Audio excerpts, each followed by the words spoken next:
সূরা রহমানের ভিতরে আমার রব বলছেন আর রহমান, তিনি হলেন রহমান, তিনি হলেন দয়ামান, যিনি হলেন আল্লাহ রব্বুল আলামিন নিজেই বলছেন আর রহমান আল্লামাল কোরআন, যিনি এই কোরআন শিক্ষা দিয়েছেন। কাকে কোরআনের শিক্ষা দিয়েছেন ভাই? এই কোরআনটাকে একটা যদি গরুর সামনে নিয়ে যান, এই কোরআনটাকে যদি একটা কোনো পাহাড়ের সামনে নিয়ে যান, এই কোরআনটাকে যদি জমিনকে পড়তে বলেন, এই কোরআনটাকে সূর্য চন্দ্র নক্ষত্রকে পড়তে বলেন, এই কোরআনের একটা শব্দ পড়তে পারবে বলুন তো? কেউ পারবে না। এই কোরআনকে তিলাওয়াত যদি করতে পারে রে, তো মহান আল্লাহ এই মানব জাতিকে কোরআন পড়ার ক্ষমতা দিলেন। আর একবার শুকরিয়া আদায় করে বলুন আলহামদুলিল্লাহ। ভাই আমার, বন্ধু আমার, এতটুকু নয়, আল্লাহ রাব্বুল আলামিন বলছেন আল্লামাল কোরআন খালাকাল ইনসান, তিনি রহমান, যিনি মানব জাতিকে আল্লাহ সৃষ্টি করলেন। শুধু সৃষ্টি করে ছেড়ে দিলেন না, আমার রব বলছেন বান্দারে, আমি তোমাকে কথা বলার আমি আল্লাহ ক্ষমতা দিলাম। আমি আল্লাহ কথা বলার নিয়ামত আমি আল্লাহ মানুষ ছাড়া অন্য প্রাণীকে দান করিনি। মানুষ ছাড়া অন্য প্রাণী কথা বলতে পারে ভাই? বাবজি বলুন তো, একটা উদাহরণ নেন। একটা মায়ের পেটে যদি সন্তান থাকে, যখনই মায়ের পেটের বাচ্চাটা প্রসব হওয়ার ভূমিষ্ঠ হওয়ার সময় গিয়ে আসে, তখন দেখবেন ওই মায়ের পেটে ব্যথা শুরু হয়, প্রসব যন্ত্রণা শুরু হয়। তখন ওই মহিলা, ওই ডেলিভারি মহিলা মা, তখন যেন কাটা কবিতরের মতো গড়াগড়ি করে, কি করে না? তখন মা অনুভব করে, বাবা অনুভব করে, তখন বুঝতে পারে। মা তখন বাবাকে বলে, ওই ডেলিভারি বা আব্বাকে বলে, অর্থাৎ নিজের স্বামীকে বলে, ও আব্দুল জব্বারের আব্বা, যাও যাও যাও, ওই গ্রাম থেকে ডক্টরকে নিয়ে এসো, আর তাড়াতাড়ি করে তোমার বেটির যেন ব্যথা উঠেছে, এখন ডাক্তারকে ডেকে নিয়ে আসো, তাড়াতাড়ি করে সেলাইন দিতে হবে, সেলাইন দেওয়ার পর তাতে ইঞ্জেকশন দেওয়া হবে।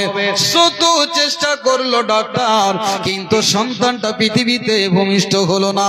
ডক্টর এবার জবাব দিল, ও হাজী সাহেব, আপনার মেয়েকে নিয়ে চলে যান মালদা টাউনে, ওখানে সার্জারি করে বাচ্চা বের করতে হবে, এর ছাড়া আর কোনো উপায় নাই। তখন বন্ধুরে, ওই যে বাচ্চার মা কান্নাকাটি করছে, বেচাইন হয়েছে, যার কারণে মা অনুভব করলো, বলতে পারছে, যার কারণে ডাক্তারের কাছে নিয়ে যাওয়া হলো।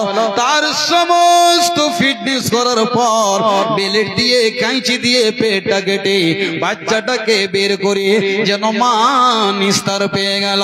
ও ভাই আমার, বন্ধু আমার, হে আমার মা বোনের আমার, আপনার মতো একটা গাভীর পেটেও বাচ্চা থাকে, একটা ছাগির পেটেও বাচ্চা থাকে। যখন বাচ্চাটা ডেলিভারি হওয়ার সময় হয়, তখন কি বলতে পারে যে আমার জন্য ডাক্তার নিয়ে এসো?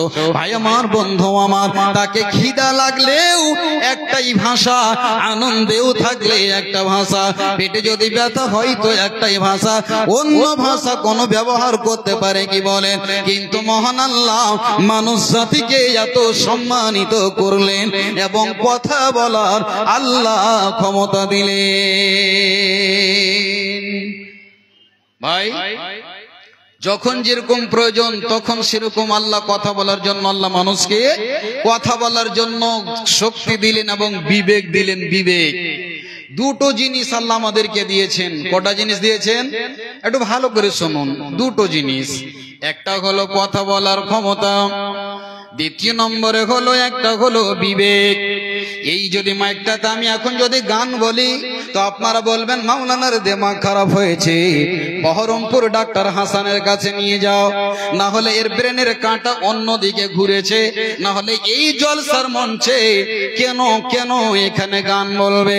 কিন্তু বন্ধুরে, দেখেছেন কি কোনোদিন কোন মানুষ সজ্ঞানে নিজের স্ত্রীকে মা বলে ডাকে? কোনোদিন ডেকেছে? কোনোদিন ডাকে না। নিজের মাকে কোনোদিন বোন বলে ডাকে না। মহান আল্লাহ রব্বুল আলামিন এই জ্ঞানটুকু দিয়েছেন কাকে? তো আমার আপনার মতো মানুষকে। তাই আর একবার বলুন আলহামদুলিল্লাহ। শুধু কি এতটুক?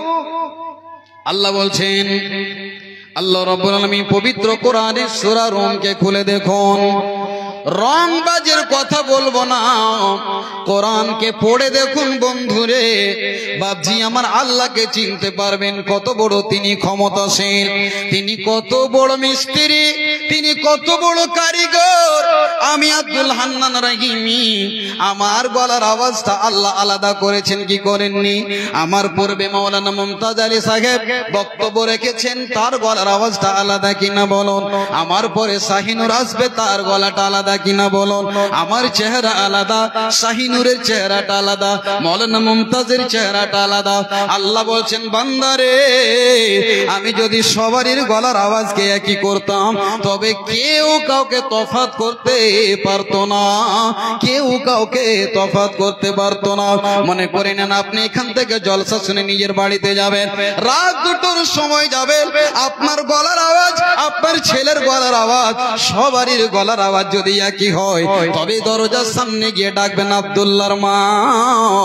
সবারই গলার আওয়াজ যদি একই হতো, তবে আপনার স্ত্রী পার্থক্য করতে পারতো কি, যে এটা আমার স্বামী ডাকছে, এটা আমার ভাই ডাকছে, এটা আমার ছেলে ডাকছে, কেউ তফাৎ করতে পারতো না। তবে আমার আল্লাহ কত বড় মেহেরবান, আল্লাহ মানুষকে আলাদা আলাদা চেহারা দিলেন, আর গলার আওয়াজও আল্লাহ আলাদা দিয়েছেন কিনা বলেন। আপনি যখন যাবেন দরজায় ডাক দেবেন আব্দুল্লাহর মা, তখনই আপনার স্ত্রী বুঝতে পারবে আমার স্বামী আমাকে ডাকছে। যখনই আব্দুল্লাহ মা বলে ডাকবে, তখন মা ভাববে আমার কলিজার টুকরো সন্তান ডাকছে, কথা ঠিক কিনা? তবে আল্লাহ তাবারক ওয়া তাআলা মানুষকে আলাদা আলাদা চেহারা দিলেন, আর আলাদা আলাদা গলার আওয়াজ দিলেন। আমার আল্লাহ বলছেন, বান্দারে আমি তোমাদেরকে কথা বলার ক্ষমতা দিলাম, তাই বলে এই জবানটাকে, জিহ্বাটাকে তোমরা কন্ট্রোল করতে শিখো। জীবনে মিথ্যা কথা বলিও না, মিথ্যা কসম খাবে না, মানে আল্লাহর কাঠ গড়াতে তোমাদেরকে আল্লাহর কাছে জবাব দিতে হবে। ভাই, আল্লাহ কথা বলার ক্ষমতা দিলেন আপনাকে আমাকে, তবে এই জবান, একটা তো ছাগলের মুখের ভিতরেও জবান আছে, জিহ্বা আছে, আছে না নাই ভাই? আছে। একটা গাভীর মুখে দেখুন, কুকুর শিয়াল সকলের প্রাণীদের মুখে আল্লাহ একটা করে জবান বলে পার্টস দিয়েছেন, কিন্তু তারা কথা বলতে পারে না। নির্ধারিত একটাই শব্দ তারা আওয়াজ করতে পারে, অন্য ভাষা উচ্চারণ করতে পারে না বা বলতে পারে না। আল্লাহ রাব্বুল আলামিন বলেন, আল্লাহ রাব্বুল আলামিন বলেন, সারা পৃথিবীর মানুষ আমি আল্লাহ তোমাকে নিজের হাতে বানালাম, তারপরে আমি আল্লাহ নিজেই রূহ দিলাম, তারপরে আমি আল্লাহ কি করলাম? আল্লাহ বলছেন, লাকাদ খালাকনাল ইনসানা ফি আহসানি তাকওয়িম। আল্লাহ রাব্বুল আলামিন বলেন, বান্দারে পৃথিবীতে যত প্রাণী রয়েছে আমি আল্লাহ তোমাকে সুন্দর করে বানালাম, আমি নিজে আত্মা দিলাম, নিজের হাতে গড়ালাম। কত তুমি চমৎকার প্রাণী। আমি আল্লাহ তোমাকে এত সুন্দর বানার পর আমি আল্লাহ তোমাদেরকে মিষ্টি মিষ্টি কণ্ঠস্বর দিলাম, এত সুন্দর তোমাদের গলার আওয়াজ, যা শুনে শ্রোতারা নিজের বিবিকে ছেড়ে দিয়ে, নরম গরম বিছানাকে ছেড়ে দিয়ে এখানে বসে আছে। এই জাদু হচ্ছে কিসের? তো আল্লাহর কুদরতি নিয়ামত। এখান থেকে মানুষ শুনে আনন্দিত হয়। এই জন্য আল্লাহ বললেন যে তোমাদেরকে আমি আল্লাহ কথা বলার ক্ষমতা দিলাম, তাই তোমরা এই জবান কি, জিহ্বাকে কন্ট্রোল করতে শিখো। মা বোন, বাপজানের আমার শুনুন, খুব গুরুত্বপূর্ণ আলোচনা আপনাদের সামনে আজকে আমি আলোচনা করছি। কিছু নিয়ে যান, মেলায় আর ঠেলায় ঘুরে সময়টাকে বরবাদ করিয়েন না। জীবনে আপনার বাস্তবে কাজে লাগবে। আর চোখের সামনে হাজারো হাজার মানুষ সেকেন্ডের ভিতরে ছেড়ে চলে যাচ্ছেন। ভাই, দুটি কথা শুনে যদি আমলে পরিণত করতে পারেন তো আপনার জীবনে এটাই কাজে আসবে। এটাই আপনার হাসরের মাঠে জাহান্নামের কঠিন আগুন থেকে বাঁচার একটা নাজাতের ওসিলা আল্লাহ বানিয়ে দেবেন। ভাই আমার, আল্লাহ বলছেন, শুনুন, আল্লাহ বলেন, বান্দারে তোমাদেরকে আমি কথা বলার ক্ষমতা দিলাম, যার ভিতরে আল্লাহ এ জিহবা দিয়েছেন, সুন্দর চেহারা দিয়েছেন, চোখ আছে, হাত রয়েছে, বডি রয়েছে, সমস্ত কিছু একবারে হিষ্টপুষ্ট রয়েছে। কিন্তু যেই বান্দাটাকে আল্লাহ গঙ্গা বানিয়ে দিয়েছেন, কালা বানিয়ে দিয়েছেন, কথা বলতে পারে না, তার মনের ব্যথা তাকে জিজ্ঞাসা করুন, কথা ঠিক কিনা? আল্লাহ রাব্বুল আলামিন আজ আমাকে আপনাকে এত সুন্দর কথা বলার জন্য এই ভিতরে পার্টস দিলেন, যার নাম হলো জিহবা। একেই আপনাকে কন্ট্রোল করে চলতে হবে। মিথ্যা কথা বলতে হবে না, মিথ্যা কসম খেতে হবে না। আপনাকে সব সময় আল্লাহর ভয় হৃদয় নিয়ে চলতে হবে। ও মাওলানা, আমি যদি একটা মিথ্যা কথা বলি তো আল্লাহর দুইজন ফেরেশতা কাঁধে রয়েছে। হে আমার মা, আমার বোন, আমার রাত 12টার সময়, রাত 1টার সময় আপনি যদি লুকিয়ে গুপ্ত জায়গাতে গিয়ে একটা যদি মিথ্যা কথা বলেন, সমাজের মানুষকে ধোঁকা দেওয়ার চেষ্টা করেন, আর যদি বলেন কেউ আমাকে দেখে না, এটা আপনার ভুল ধারণা রে বন্ধু। কেউ না দেখলে দেখছেন কে? তিনার নাম হলো আল্লাহ। পৃথিবীতে কেউ না শুনলে শুনছেন তিনি হলেন কে? তো তিনি হলেন আল্লাহ। আল্লাহ শুনছেন কিনা? আল্লাহ দেখছেন কিনা? আল্লাহ বলছেন, ইন্নাহু হুয়াস সামিউল বাসীর। আল্লাহর কত পাওয়ার এই চোখের, আল্লাহর কত পাওয়ার এই দুটি কানের। আল্লাহ রাব্বুল আলামিন বলছেন, ইন্নাহু হুয়াস সামিউল বাসীর। আল্লাহ বলছেন তিনি শুননে ওয়ালা, তিনি দেখনে ওয়ালা। আচ্ছা বাবজি, আমার পকেটে কয় টাকা আছে আপনি বলতে পারবেন? একজনকে উত্তর দেন তো, বলতে পারবেন? কে বলতে পারবেন? কয়টা, কোনটা নোট কত টাকা আছে আমার কাছে? 500 টাকা কয়টা আছে? 100 টাকা কয়টা আছে? কেউ বলতে পারবে? কিন্তু বলতে পারবেন তিনি কে? আল্লাহ। তিনি হচ্ছেন ইন্নাহু হুয়াস সামিউল বাসীর। তিনি শুননে ওয়ালা, তিনি দেখনে ওয়ালা। তিনি দেখেন, তিনি শোনেন। তার দেখা এবং শোনা, আমার দেখা ও শোনা কত দূর, কি তফাৎ একটু শুনেলেন। ভাই আমার, বন্ধু আমার, আল্লাহ রাব্বুল আলামিন বলেন, হে সারা পৃথিবীর মানুষ, আমি আল্লাহ কত ক্ষমতাশীল। আল্লাহ রাব্বুল আলামিন বলেন, বান্দারে, একটা কালো রাতে কালো পিপিলিকা কালো পাহাড়ে পিলপিল পিলপিল করে হাঁটছে, এবং সমুদ্রের ভিতরে যেখানে তোমাদের জ্ঞান কাজ করবে না, তোমাদের লাইট পৌঁছাবে না, আলো পৌঁছাবে না, সেই জায়গাতেও আমি আল্লাহ আরশে আজিম থেকে আমি আল্লাহ এই দুটি চোখ দিয়ে অন্ধকারে রাতের বেলায় কালো পাহাড়ে কালো পিপিলিকা অন্ধকারে পিলপিল করে চলছে। ওই পোকাটাও আমার সিসি ক্যামেরাতে ধরা পড়ছে। একবার বলুন সুবহানাল্লাহ। একটা কালো রাতে কালো অন্ধকারে কালো পাহাড়ে কালো পিপিলিকা পিলপিল করে চলছে, এর পায়ের শব্দটাও আল্লাহর কানে পৌঁছেছে। বলুন সুবহানাল্লাহ। ভাই আমার, বন্ধু আমার, আপনাকে এই হরিশ্চন্দ্রপুর এলাকার খবর নিতে বলছি না যে এই হরিশ্চন্দ্রপুর এরিয়াতে কতটি পোকা আছে, আপনাকে বলবো না এই সামান্য মাইক্রোফোনটাতে কতটি পোকা বসে আছে, ওখান থেকে কোন মানুষ গিনিয়ে দিতে পারবে, গুনতে পারবে? বলুন তো পারবে? আমার আল্লাহ বলছেন, বান্দারে, পৃথিবীতে কত গাছপালা রয়েছে, কত প্রাণী রয়েছে, সব আমার আয়ত্তে, এরই নাম হলো আল্লাহ। তিনি বলছেন, ইন্নাহু হুয়াস সামিউল বাসীর। তিনি শুননেওয়ালা এবং দেখনেওয়ালা এবং তিনি জাননেওয়ালা। সারা পৃথিবীর খবর আল্লাহর কাছে রয়েছে। ভাই, রোজা রেখেছো?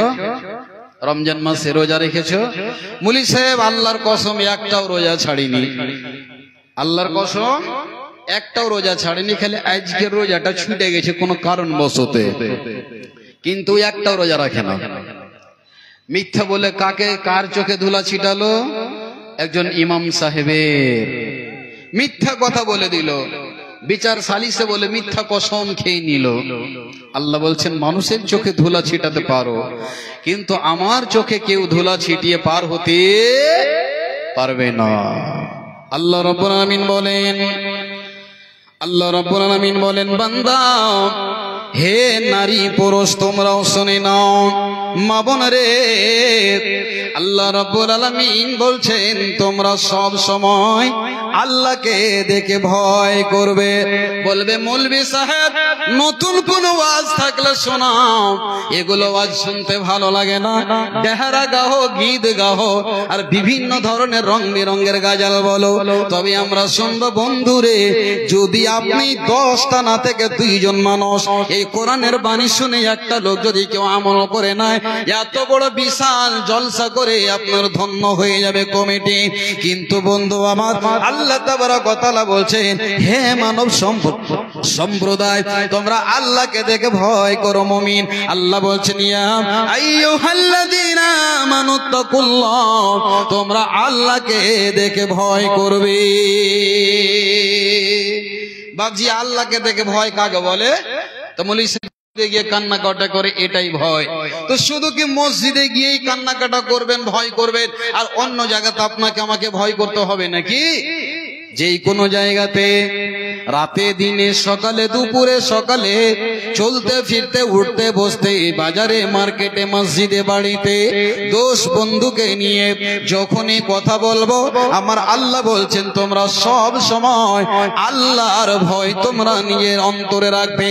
আর যখনই তোমরা কথা বলবে, ওয়াকুলু কাওলান সাদীদা, তোমরা নরম নরম কথা বলবে, সুন্দর সুন্দর কথা বলবে। যেমন আল্লাহ মা বাপের সম্পর্কে আল্লাহ বলেছেন কাউলান কারীমা, মা বাপের সাথে যখন কথা বলবে তখন তোমরা নরম নরম করে কথা বলবে, মাধুর্যের সাথে মিষ্টি মাখা মধু মাখা কণ্ঠে মা বাবার সাথে কথা বলবে। এমনি যখন লোকের সামনে কথা বলবে তাও তোমরা মিষ্টি মিষ্টি করে কথা বলবে। ভাই আমার, বন্ধু আমার, একটা মানুষকে যদি মিষ্টি কথা ভালো কথা বলেন, এটাও আপনার জন্য সাদাকা। আল্লাহ বলছেন কাউলুম মারুফুন সাদাকা, একটা ভালো কথা যদি বলেন এটা আপনার দান করার মতো নেকি। পারলে ভালো কথা থাকেন, খামোশ থাকেন, কথা বলিয়েন না। ভালো কথা যদি বলেন তো আপনাকে দোয়া দিবে, আপনাকে আশীর্বাদ দেবে। মা বোন আমার, আপনার বাড়িতে একজন কোন সাইল ভিক্ষুক এসেছে, আসার পরে একজন ভিক্ষুক বলছে, মা যদি কিছু থাকে তো তাড়াতাড়ি করে খাবার দাও। খবরদার রে মা, আল্লাহ বলছেন ওয়া আম্মাস সাইলা ফালা তানহার, খবরদার দাঁতের ঝিড়কি দিয়ে এই ধরনের কথা বলিও না। ওরে কামাসুদের বেটা কামাসুদ, আমার স্বামী মাঠে কাজ করছে, ওকে আগে নাস্তা দিব না, আগে তোকে দিয়ে পাঠাবো রে আমার দরদি। হে আমার মা, খবরদার এ ধরনের কথা বলিও না। যদি কোনো ভিক্ষুক আসে তাকে বলবে, যদি মহিলা হয় মা বলে বলবে, বোন বলে বলবে, বোন রে মা গে একটু পরে আয়, 1 ঘন্টা পরে আয়, তারপরে তোকে আমি খাবার দেব। পুরুষ যদি থাকে তো বাপজি বলে, ভাই বলে, চাচা বলে, বা অন্য কোনো ভাষা বলে তাকে বিদায় করবে। জীবনে কোনো দিন ঝিড়কি নিয়ে কোনো সাইলকে ভিক্ষুককে কথা বলিয়েন না। আল্লাহ বলছেন নরম কথা বলো। নরম কথা যদি বলেন তো আপনাকে মানুষ দোয়া দিবে, আল্লাহর কাছে ভালাই পাবেন। চলুন এবার আমি সব সময় রাত দিন চলতে ফিরতে সব সময় আমরা মিথ্যা কথা বলে বলে বলে বলে আমাদের অভ্যাস হয়ে গেছে। মিথ্যা ছাড়া আমরা 1 মিনিটও থাকতে পারি না। কিনা বেচাতেই মিথ্যা, চলাফেরাতেও মিথ্যা, চলতে ফিরতেও মিথ্যা। কিন্তু ভাই মিথ্যা কথা বলে কি আমরা পার হতে পারবো? বলেন তো পার হতে পারবো? আল্লাহ রাব্বুল আলামিন বলছেন সূরা ইনফিতার আপনি খুলে দেখুন, আল্লাহ তাবারক ওয়া তাআলা বলছেন বিসমিল্লাহির রহমানির রহিম কিরামান কাতিবিন ইয়ালামুনা মা তাফআলুন। আমার আল্লাহ বলেন সারা পৃথিবীর মুমিন রে, আমি আল্লাহ তোমাদের কাঁধে দুটি বর্ডার সিকিউরিটি আমি আল্লাহ রেখে দিয়েছি। ভালো কথা বলবে ডান দিকের ফেরেশতা লিখবে, নামাজ পড়বে দোয়া পড়বে সালাম দিবে নরম কথা বলবে, ডান দিকের ফেরেশতা আপনার লিপিবদ্ধ করতে আছে, যেন ক্যালকুলেটরে যেন রেকর্ডিং হতে আছে। মন্দ কাজ করবেন বাম দিকের ফেরেশতা লিখতে আছে।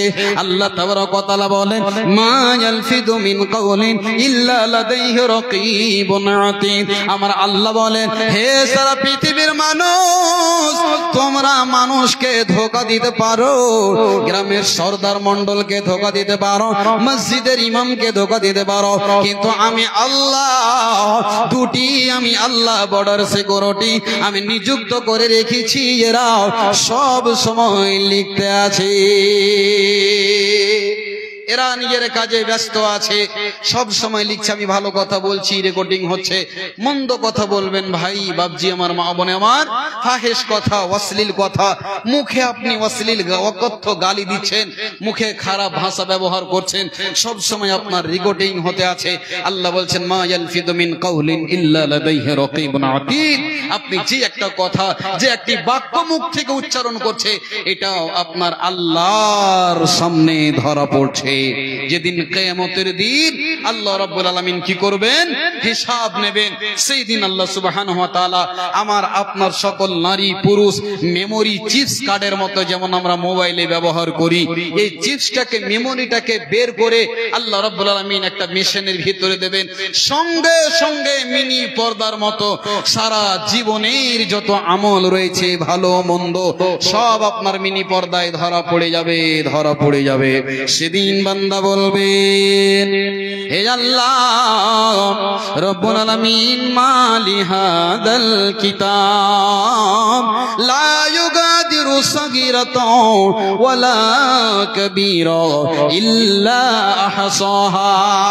মাবুদ রে, কিয়ামতের মাঠে মানুষ সেদিন নিজের আমলনামা দেখবে আর তারা আফসোস করে বলবে হায় হায় কি এমন আশ্চর্য কিতাব, জালসাতে গিয়ে মিথ্যা বলেছিলাম, জালসাতে গিয়ে সত্য কথা বলেছিলাম, অমুক লোককে মিথ্যা কথা বলে সামান বিক্রি করেছিলাম, মিথ্যা কসম খেয়ে বেশি টাকা নিয়ে সামানটাকে ওই গ্রাহককে দিয়েছিলাম।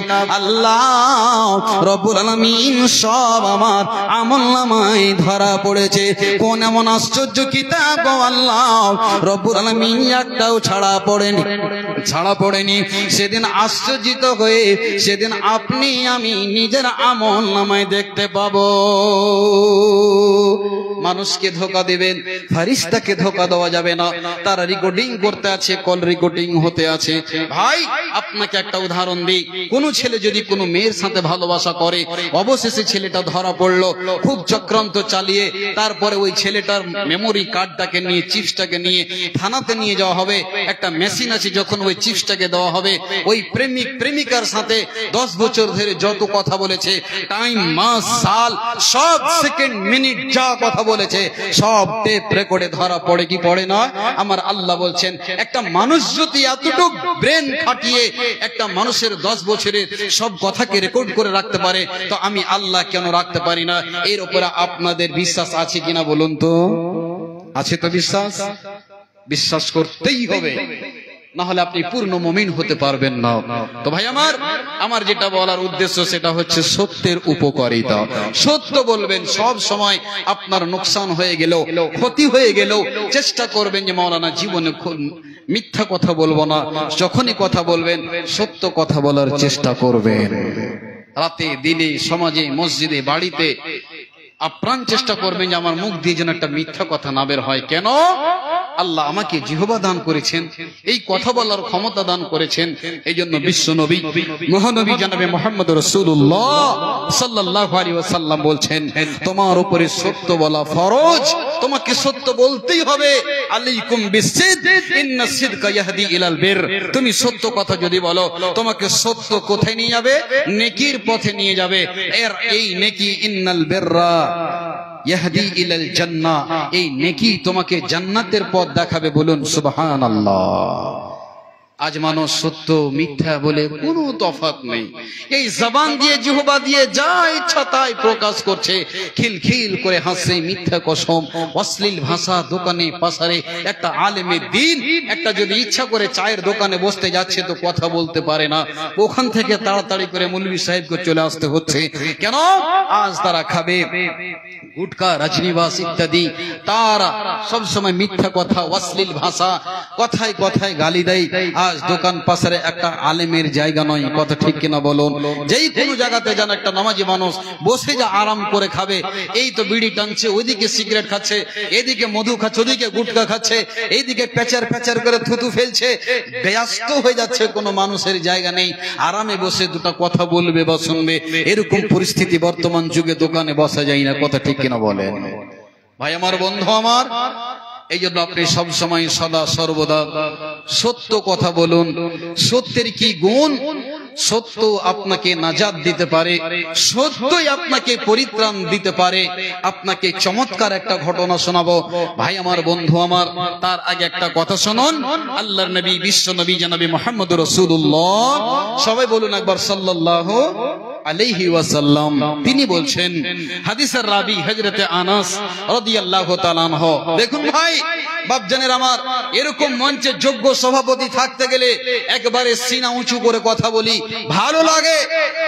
উস্তাদুল আসাতিজা মনে করি, শিক্ষক মনে করে কথা বলতে ভালো লাগে। আলহামদুলিল্লাহ, যদি ত্রুটি হয় মানুষ আমি হলে, আমাকে মিস্টেক হলে আমাকে ধরিয়ে দেবেন, আমি নিজে খুশি হব, কিন্তু আজে বাজে কথা বলবো না। হাদিসের রাবি হযরতে আনাস, তিনি বলছেন তাবেঈনকে সম্বোধন করে, ইন্নাকুম লাতামালুনা আমালান হিয়া আদাক্কু ফি আয়ুনিকুম মিনাশ শার। আল্লাহ রাসূল সাহাবী বলছেন, কে? তো আনাস। ও তাবেঈনগণ, তোমরা যে আমলগুলি করছো তোমরা ছোট ছোট মনে করছো, কিন্তু এই পাপগুলো, এই গুনাহগুলো আমরা রাসূলের জামানায় বড় মারাত্মক মনে করতাম। আচ্ছা, রসুলকে যারা ইমানের অবস্থায় দেখেছেন তাদেরকে কি বলা হয়? কেউ একজন উত্তর দেন তো। আল্লাহর নবীকে যারা ইমানের অবস্থায় দেখেছেন তাদেরকে কি বলা হয়? সাহাবী। মাশাআল্লাহ, good good good, right answer. আলহামদুলিল্লাহ, সাহাবী বলা হয়। ইমানের অবস্থায় যারা সাহাবাদেরকে দেখেছেন তাদেরকে কি বলা হয়? তাবেঈন। তাবেঈন বলা হয়। তো এই সাহাবী এবং তাবেঈনের ব্যবধান কত দূর? বেশি দূর নয়, তবে তারা সামান্য মিস্টেক করে দিতেন। এই পাপটাকে রাসূলের সাহাবীরা মারাত্মক মনে করতেন। চলুন, আজ আমি আপনি কত অহরহ গুনার কাজ করি। একটা দুটা কথা বলছি, এক দুটা কথা বলছি। আল্লাহ কোরআনে বলছেন যে তোমরা বাতিল ভাবে, অন্যায় ভাবে কারো মালকে ভক্ষণ করবে না। শাইখুল হাদিস মুমতাজ আলী সাহেব বলছিলেন যে কিয়ামতের মাঠে একটা মানুষ পাহাড়ের সমান নেকি নিয়ে আসার পরেও লোকটার নেকি শূন্য হয়ে যাবে। কে? ওই লোকটা হবে যেই লোকটা অবৈধভাবে মালকে আত্মসাৎ করেছে, ভক্ষণ করেছে, লুটে নিয়েছে। ও মুসলমান, আজ হরিশ্চন্দ্রপুর বাগুহা গ্রামের আপনাদের অত্র এলাকার সমাজকে বলতে চাই, আপনি আপনার ছেলের বিয়েতে 5 লক্ষ টাকা, 2 লক্ষ টাকা নিলেন, 3 লক্ষ টাকা নিলেন, অ্যাপাচি গাড়ি নিলেন, আর আপনি সম্পূর্ণ মেয়ের বাপের কাছ থেকে টাকা নিলেন। মেয়ের বাপ নিঃস্ব, গরিব, কিছু নেই।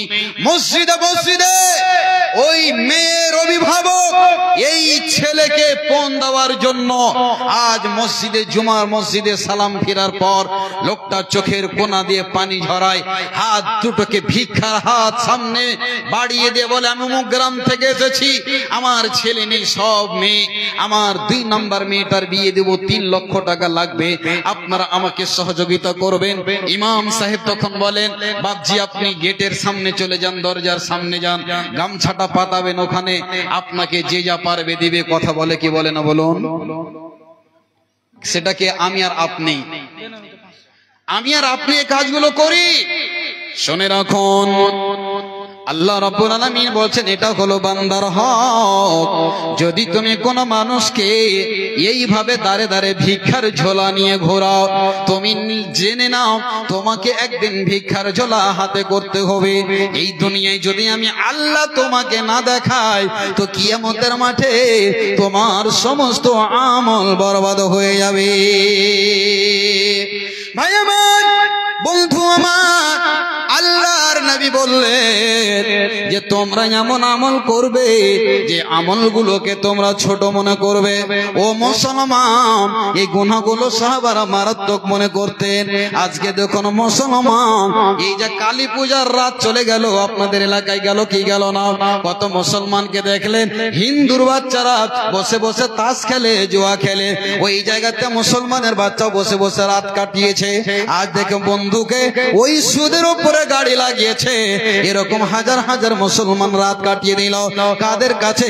ওই হিন্দু ভাইদের কাছে। কালী পুজোর রাতকে কেন্দ্র করে মুসলমান তুমি রাত কাটালে। যদি বলা হয় ও আব্দুল জব্বার ভাই, তুমি ওখানে বসে কি করছিলে? তখন বলছে মাওলানা, আমি এক দানও তাস জুয়া খেলিনি, আমি শুধু বসে বসে দেখছিলাম। এই গুনাহটা আমরা মারাত্মক মনে করি না। ভাই আমার, বন্ধু আমার, আজকে আপনি জর্দা থেকে, বিমল থেকে, রাজনিবাস থেকে অনেক প্রকারের নেশাদার দ্রব্য পান করছেন, খাচ্ছেন। মৌলভী সাহেব, এটা তো হলো মাকরুহ, এটা খেলে কি গুনাহ হয়? ভাই আমার, বন্ধু আমার, আমি আপনি কি করছি? অনেক বড় বড় পাপ করছি। মেয়েকে আপনি জমিন দিলেন না, ছেলেকে সব জমিন দিয়ে দিলেন। কিয়ামতের মাঠে আল্লাহর কাঠগড়ায় হিসাব দিতে হবে। আপনি বলছেন এইগুলো তো সাধারণ ব্যাপার, এইগুলোতে কি যায় আসে? ওরে মুসলমান, তুমি কেমন মুসলমান? জলসার নামে মেলাই ঘুরো, শোনো না কোরআন। তুমি কেমন মুসলমান? জলসার নামে মেলাই ঘুরো, শোনো না কোরআন। নারী পুরুষ সবাই মিলে ঘুরে তারা আপন তালে। নারী পুরুষ সবাই মিলে ঘুরছে তারা আপন তালে। জলসার নামে কলঙ্ক করে ধর্মকে করো অপমান। কেমন মুসলমান? জলসার নামে মেলাই ঘুরো, শোনো না কোরআন। জলসার নামে মেলাই ঘুরো, শোনো না কোরআন। কোনটা গেছিল ভাই? জালসা শুনেছিল? মুমতাজ আলী সাহেবের পরে কোন বক্তা এসেছিল? আর কইয়েন না ভাই, দুটা ছেড়ে লেগেছি, একবারে জালসার প্যান্ডেলে আসতেই দেয়নি। এবেলে জাম্পিং এ চড়বো, হিন্ডোলাই চড়বো, এই খাবো ওই খাবো করতে করতে রাত 10:30 হলো। কোলে একটা ছোট বাচ্চা ছিল, ঘুমিয়ে গেল। তখন আর জালসাতে যেতেই পাইনি। সময়টা কোথায় কাটালেন? মেলাতে। আল্লাহর সিসি ক্যামেরা তো আপনি ধরা পড়বেন না? পড়বেন কি পড়বেন না? আল্লাহর কাছে জবাব দিতে হবে। চলুন, আপনি আমি অনেক বড় পাপ করি, কিন্তু সামান্য মনে করি। রাসূল কি বলছেন? এমন একটা জামানা আসবে, মানুষ বড় বড় ভুল করে দিবে, কিন্তু সামান্য মনে করবে। হিয়া আদাকুমি ফি আয়ুনিকুম মিনাশ শার। এই যে চোখের উপরে ছোট ছোট ভুরুগুলো আছে, দেখতে পাই কি ভাই? বাপজান, আমরা দেখতে পাই না। মানে ক্ষীণ জিনিস, ছোট জিনিস। আল্লাহ রাসূল বললেন কিয়ামত আসার আগে আগে আমার উম্মতেরা বড় বড় পাপ করবে, কিন্তু কেমন করবে? একটা যেমন নাকের গোড়াতে মাছি বা মশা বসতে গেলে এভাবে হাঁকিয়ে দেয়, ঠিক ওরকম বড় বড় পাপ করে দিবে আর সামান্য মনে করবে। ভাইজান আমার, বন্ধু আমার, ঈমান আমাদের কেমন, আর ঈমান ছিল সাহাবাদের কেমন? ইমাম সাহেব বলতে হবে না ইনশাআল্লাহ আমি নামাজ ধরে নিব। এটা ওয়াদা খেলাফি হলো কি হলো না? আর একটা কথা শুনলেন, আপনার জমিনে একটা গরিব মানুষকে কাজ করালেন, কাজ করার পর ওই লোকটার 400 টাকা দিন মজুরি। আপনার বাড়িতে শুক্রবারের দিন জুমার পর টাকা চাইতে আসলো। ও হাজি সাহেব, টাকাটা দেন, মার্কেটে যাব, বাড়িতে চাল নাই, কিনে নিয়ে যাব। তখন হাজি সাহেব বলছে, বাপরে আজকে আসিস না, রবিবারের দিন বেলা 10টার সময় আসিস। রবিবারের দিন যখন মাস্টার সাহেবের কাছে গেছে টাকা চাইতে, তখন বলছে কোন তোর সমাগম আছে, কালকে আসিস। এই করতে করতে করতে করতে ওই লোকটা পায়ের 2 জোড়া স্যান্ডেল ছিঁড়ে গেল।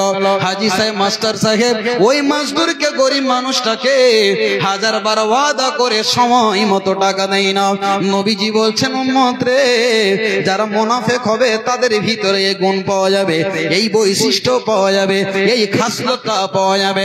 আল্লাহর নবী আরো বললেন, হে আমার উম্মতেরা শোনো, ওয়াইদা আমানত দেওয়া হবে, আমানতে তারা খেয়ানত করবে। হে আমার বাপ, হে আমার ভাই, আমার মা বোন, আমানত আমরা কি বুঝি? মসজিদের টাকা জমা দিলে এটা আমানত, ঈদগাহের টাকা জমা দিলে এটা আমানত, কবরস্থানের টাকা ইমাম সাহেবকে, মাদানী সাহেবকে জমা দিলেন এটা আমানত। কিন্তু বন্ধুরে এটা একটা আমানত। কিন্তু মা বোন আমার, আর একটা আমানতের কথা শুনে নেন। যদি কোনো পুরুষকে, নারীকে কোন একটা বদ আমল করতে দেখে নিয়েছেন, আপনি দেখে নিলেন, একটা পুরুষ মানুষকে বা নারীকে কেউ দেখেনি, শুধু আল্লাহ দেখেছেন। ওই নারী পুরুষ আপনার পা দুটো ধরে বলছে, বাপজি, ও চাচা, ও দাদা, আমি আপনার হাত ধরে বলছি, এই কথাটা কাউকে বলিও না, আর বলিও না, বলিও না, আপনাকে এটা আমানত দিলাম। ওই লোকটা কথাটা শুনে চলে আসলো, কাউকে বলবো না। এবার চকে গেল চায়ের দোকানে বসে, ওই জায়গাতে বসে যেন শেয়ার করে দিল, গল্পটা করে দিল, অমুককে বলল, তুমুককে বলল, খবরটা চারিদিকে যেন ছড়িয়ে দিল। আল্লাহর নবী বলেন, উম্মত রে, তোমাকে যদি কেউ একটা আমানত দেয়, তো ওই কথাটাকে তুমি নিজে রাখিও, অন্যের সামনে খবরদার প্রচার করিও না। কাউকে মন্দ আমল করতে দেখে নিয়েছো, কাউকে বেবিচার করতে দেখে নিয়েছো, তুমি ছাড়া কেউ জানে না। যদি বলে দেয়, ও চাচা, কাউরে সামনে বলিও না, আমি আর জীবনে কাজ করব না। আপনি যদি গুপ্ত করে নেন, ছুপিয়ে নিতে পারেন, আমার আল্লাহ কিয়ামতের মাঠে আপনার হাজার হাজার এই রকমের দোষগুলোকে আমার আল্লাহ গুপ্ত করে দিবেন। বলুন আলহামদুলিল্লাহ। নারায়ে তাকবীর। ভাই আমার, কারো যদি আইবকে ছুপাতে পারেন, তো আল্লাহ কিয়ামতের মাঠে আপনার আইবকে ছুপাবেন। সম্মানিত দিনী ভাই, কথা আমার অন্যদিকে লাইন কাটছে, তবে মুনাফিকের 3টা খাসলত হবে কি? আর এই খাসলত গুলো আমাদের ভিতরে আছে কি নাই? লোকের সামনে ওয়াদা করি, ওয়াদাকে ভেঙে দিই, আমানত জমা করে কোনো টাকা দিল, কোনো ফান্ডের টাকাটা নিয়ে নিজের গৃহস্থালিতে লাগিয়ে দিই, এটা আমানতের খেয়ানত। আপনাকে কেউ একটা আমানত কথা জমা দিল, ভাই কাউকে বলিয়েন না, যদি জেনে লাই তো লোকটা আমার কিছু রাখবে না, এটা একটা আমানত, খবরদার কারোর সামনে বলিয়েন না। চলুন, ইমান আমাদের কেমন?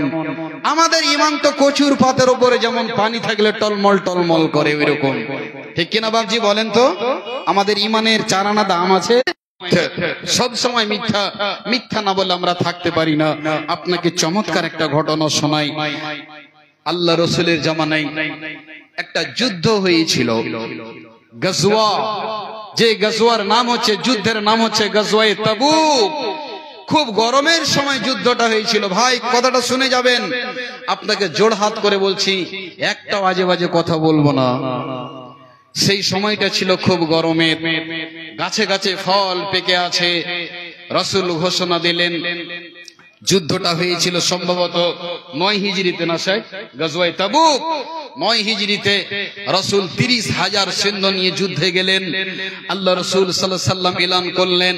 সাহাবারা ভাবছেন এই তো সময় হচ্ছে, ফল পেকেছে, ব্যতিব্যস্তর কারণে এই যাচ্ছি করে তারা কয়েকজন সাহাবা, তার ভিতরে তাফসীরের ভিতরে, মুহাদ্দিসিনে কেরাম, ইতিহাসের ভিতরে পাওয়া যায় 80 জন আল্লাহ রাসূলের সাহাবী সেই যুদ্ধে অনুপস্থিত ছিলেন, যেতে পারেননি ব্যস্ততার কারণে। না গেলে গেলে কি হবে এটা নয়, ব্যস্ততার কারণে তিনারা যাননি। ভাই আমার, বন্ধু আমার, তার ভিতরে 3 জন, কয়জন বললাম একটু কথা বলেন? এই 80 জনের ভিতরে 3 জন আল্লাহর নবীর সাহাবা। ঈমান তাদের কেমন ছিল এবং আমাদের ঈমান, এই কথাটা প্রমাণ করতে গিয়ে ঘটনাটা তুলে ধরছি। আপনি কোরআনের মধ্যে সূরা তাওবা খুলুন, একবারে সুন্দরভাবে আয়নার মতো ঝকঝক করে আপনার চোখের সামনে জ্বলবে। তো ভাই আমার, যুদ্ধে তারা যেতে পারলেন না ব্যস্ততার কারণে। রাসূল যখন গাজওয়ায়ে তাবুক থেকে ফিরে আসলেন, যুদ্ধটা হয়েছিল গাসসান দেশের বাদশার সাথে। সেই গাসসান দেশ হচ্ছে মক্কা থেকে পশ্চিম দিকে। সম্মানিত দিনী ভাই, লম্বা কাহিনী বলতে যাচ্ছি না। যুদ্ধ শেষ হয়ে গেল, নবী চলে আসলেন। খবর হয়ে গেল যে নবী যুদ্ধ থেকে ফিরে এসেছেন। 80 জন রাসূলের সাহাবা। এত ভিতরে ভয় যে নবীর সামনে গিয়ে কি উত্তর দিব আমরা, যুদ্ধে গেলাম না, কি জবাব দিব রাসূলকে। 80 জনের ভিতরে 77 জন সাহাবা নবীর কাছে গেলেন, মনে মনে অনেক রকমের কল্পনা জল্পনা ভাবলেন। যাওয়ার পর রাসূল বলছেন, সাহাবারে বলো তোমরা কেন যুদ্ধের ময়দানে যাওনি? আল্লাহ বলছেন, ইয়া আইয়ুহাল্লাযীনা আমানু মা লাকুম ইযা কিলা লাকুম ইনফিরু। আল্লাহ রাব্বুল আলামিন মুমিনকে বলছেন, মুমিনরে তোদের কি হয়ে গেছে? তোরা তো দুনিয়ার মহব্বতকে আঁকড়ে ধরেছিস। তোদের কি হয়েছে? দুনিয়াকে আঁকড়ে ধরেছিস, তুলো আখিরাতের তুলনায় দুনিয়াকে তোরা প্রাধান্য দিয়েছিস। এই 80 জন সাহাবায়ে রাসূল এবার বলছেন, আল্লাহ নবী আমরা যাব না, না গেলে কি হবে এটা নয়, এই যাব যাচ্ছি অলসতার কারণে আমরা জিহাদে উপস্থিত হতে পারিনি গো দয়ার নবী। আল্লাহর নবী বললেন, যাও তোমরা বাড়ি যাও, আমি আল্লাহর কাছে তোমাদের জন্য আল্লাহর কাছে আমি ইস্তেগফার করে নেব। কিন্তু একটা কথা শোনো, তোমরা যদি মিথ্যা কথা বলো এর বিচার আল্লাহর কাঠ গড়াতে হয়ে যাবে, এর বিচার আল্লাহ করবে। আমি তো অন্তরের মালিক নয়, আলেমুল গায়ব নয়। যাও আল্লাহর কাছে তোমাদের জন্য আমি ক্ষমা চাইলাম। কিন্তু 3 জন সাহাবায়ে রাসূল, যার নাম হলো হিলাল বিন উমাইয়া, 2 নম্বরে মুরারা বিন রাবিয়া, আর 3 নম্বরে হলেন কে তো কাব ইবনে মালিক। এই 3 জন ব্যক্তি এবার তারা যেন ভয়ে কাঁপতে কাঁপতে নবীর কাছে যাচ্ছেন, আল্লাহর নবীকে গিয়ে সালাম দিয়েছেন। আল্লাহর নবী বলছেন, ও কাব তোমাদের কি ব্যাপার, তোমরা কেন যুদ্ধ যাওনি? তখন কাব ইবনে মালিক বললেন, ইয়া রাসূলুল্লাহ, দয়ার নবী গো, আমি ব্যস্ততার কারণে আমি যুদ্ধে যেতে পারিনি। চাইলে তো মিথ্যা কথা বলে পার হয়ে যেতে পারতেন। এবার নবীজি বললেন, নবীজি কি বললেন? ফাকুম, ও কাব ইবনে মালিক উঠো, তোমার মতো কাবের চেহারায় বিশ্ব নবী চেহারা ফেলতে পারে না। তোমার সাথে আমার কথা হবে না, তোমার সাথে আমার কোনো কথা নাই। যেই নবীকে ছাড়া সাহাবারা একটা সেকেন্ড থাকতে পারতেন না, আর সেই নবী বললেন কম দাঁড়াও। আল্লাহর নাই বললেন, যাও বাড়ি চলে যাও, আমার চোখের সামনে থেকে তোমরা আড়ালে চলে যাও, তোমাদের সাথে আমার কোনো আর সম্পর্ক নাই। বিশ্ব নবী বললেন, যতদিন আল্লাহ তোমাদের ব্যাপারে ফাইসালা না করবে অতদিন বিশ্ব নবী তোমাদের সাথে কথা বলবে না। বলুন সুবহানাল্লাহ। যে সাহাবারা নবীর জন্য এত পাগল, যে সাহাবারা নবীকে দেখে এত প্রেমিক, এত পাগল, বাড়িতে গিয়ে তারা মন টিকতো না যখনই নবীর চেহারা সামনে আসতো। বিবি বাল বাচ্চাকে ছেড়ে দিয়ে নবীর কাছে চলে আসতেন। হায়রে দয়ার নবী এত বড় কথা বলে দিলেন, যাও হাত্তা ইয়াকদিয়াল্লাহ, আল্লাহর পক্ষ থেকে যতদিন ফাইসালা না আসবে বিশ্ব নবী তোমাদের সাথে কথা বলবে না। একবার বলুন সুবহানাল্লাহ। যে নবীকে ছাড়া মানুষ এক সেকেন্ড থাকতে পারে না, যার প্রেমে ভালোবাসায় নিজের বিবি বাল বাচ্চাকে কুরবান করে দিয়েছে আল্লাহর পথে, আর নবীর সাথে কথা হবে না, এটা কেমন কথা? 3 জন ব্যক্তি চলে গেলেন। কাব ইবনে মালিক বাড়ির ভিতরে ফুফরে ফুফরে কাঁদছেন। এত বিষাক্ত হয়েছে যেমন একটা মাছের কাঁটা মানুষের পায়ে লেগে যেতে গেলে যেমন বিষাক্ত হয়ে যায়, সাপের বিষ লেগে যেতে গেলে সারা শরীরে বিষ বিষাক্ত হয়ে যায়। হযরত কাব ইবনে মালিক যেন বিষাক্ত হয়ে যেন বিষধর হয়ে বসে আছেন বাড়ির ভিতরে। আল্লাহ রাব্বুল আমিনকে বলছেন, মালিক রে, বড় অন্যায় করে দিলাম। দুনিয়া যদি আমার সাথে সম্পর্ক ছিন্ন হয়ে যায়, কাব কোনো পরোয়া করে না, কিন্তু বিশ্ব নবীকে ছাড়া কেমন করে থাকবো। হযরত কাব ইবনে মালিক বাড়িতে থাকতে লাগলেন। হযরত কাব মসজিদে নববীতে যায়, আমার দিকে দেখুন, মসজিদে যায় আর বিশ্ব নবীকে মিষ্টি সুরে যেন সালাম দেয়, আসসালামু আলাইকা ইয়া রাসূলুল্লাহ, দয়ার নবী গো, আপনার প্রতি আল্লাহর শান্তি বর্ষণ হোক, আসসালামু আলাইকুম। আল্লাহর নবীকে যখনই সালাম দিতেন, বিশ্ব নবী কথা বলার তো দূরের কথা, নবীজি সালামের উত্তরটাও দিতেন না, বলুন সুবহানাল্লাহ। হযরত কাব ইবনে মালিক বিশ্ব নবীর দিকে অনেকক্ষণ ধরে দেখতে থাকতেন, কখন কাবের সাথে নবী কথা বলবেন, কখন কাব নবীর সাথে কথা বলবেন, বিশ্ব নবী কাবকে কখন কোন কাজের আদেশ করবে। হযরত কাব ইবনে মালিক বলছেন, নবী আমার দিকে তাকিয়ে থাকতেন, আমি যখনই তাকাতাম নবী মুখখানাকে এভাবে ঘুরিয়ে নিতেন, মুখখানাকে এভাবে ঘুরিয়ে নিতেন, কাবকে দেখতেন না। হযরত কাব ইবনে মালিক বাড়িতে গিয়ে যেন কান্নাকাটা শুরু করে দিল, আল্লাহ তাড়াতাড়ি করে তুমি আমার জন্য ফয়সালা বের করে দাও। চাইলে তো মিথ্যা কথা বলে পার হয়ে যেতে পারতেন, পারতেন না? নবী কি জানেন যে এরা কেন যায়নি? নবী তো জানেন না, নবী তো আলেমুল গায়ব নন। নবীকে মিথ্যা কথা বলে চাইলে পার হয়ে যেতে পারতেন, কিন্তু বাপজি আমার, নবী যখন আদেশ করে দিলেন, শুধু আমি নয়, ও মদিনাবাসীরা তোমরা শুনে নাও, শুনে নাও, শুধু আব্দুল্লাহর বেটা মোহাম্মদ নয়, মদিনাবাসীতে যতগুলো মানুষ রয়েছে কেউ কাবের সাথে কথা বলবে না। আপনাকে বলি, আমার সামনে যুবক ভাইটা বসে আছেন, এই যদি হরিশ্চন্দ্রপুর থানার এরিয়া বাদ দিয়ে দেন, অঞ্চলকে বাদ দিয়ে দেন, পঞ্চায়েত লেভেলকে বাদ দিয়ে দেন, শুধু 5 কিলোমিটার দূর নিয়ে বাদ দিয়ে দেন, শুধু নিজের গ্রামটাকে নিয়ে নেন, যদি বলে দেয়, ও আব্দুর রহমান, তোর মৃত্যুতে, তোর বিয়েতে, তোর শাদিতে, তোর ভালোতে, তোর মন্দতে, তোকে বাজারে তোকে কোনো সামান দেওয়া হবে না, বিক্রি করতে গেলে কেউ তোর সামান কিনবে না, এই ধরনের যদি বাইকাট করে দেয়, তবে বলুন তো ভাই, আপনি জীবনে বেঁচে থাকতে পারবেন? বলেন। সবাই যদি কেউ কথা না বলে, কেউ যদি নামাজ মসজিদে তাকে যেতে না দেয়, তার সাথে কেউ কথা যদি না বলে, ঈদগাহে নামাজে যদি না যেতে পারে, রমজান মাসে তারাবিতে যদি শরীক না হতে পারে, মৃত্যু হয়ে আছে, বাপের জানাজাতে কেউ আসে না, বাপ পড়ে আছে লাশ, কেউ তার দেখভালের জন্য আসে না, ভাই বলুন তো ওই লোকটা জীবনে বেঁচে থাকার চেয়ে মরে যাওয়াটাই ভালো কিনা বলুন?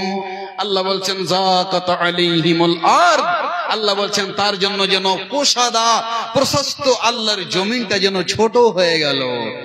সারা পৃথিবীর মানুষ যদি ছেড়ে দেন, আপনার গ্রামের মানুষ যদি আপনাকে একঘেরা করে দেয়, বাইকাট করে দেয়, আপনি বাঁচতে পারবেন ভাই? সমাজের লোক যদি বলে দেয়, এই লোকটার সাথে কেউ কথা বলিস না, বেঁচে থাকা চেয়ে মরে যাওয়াই ভালো। কিন্তু বন্ধু, মাঝখানে একটা কথা বলি, নবী যেটা বলে দিতেন সাহাবারা আমল করতেন কি করতেন না? হ্যাঁ না বলেন? যখন এলান হয়ে গেল, সব সাহাবারা কেউ তার সাথে কথা যেন আর বলে না।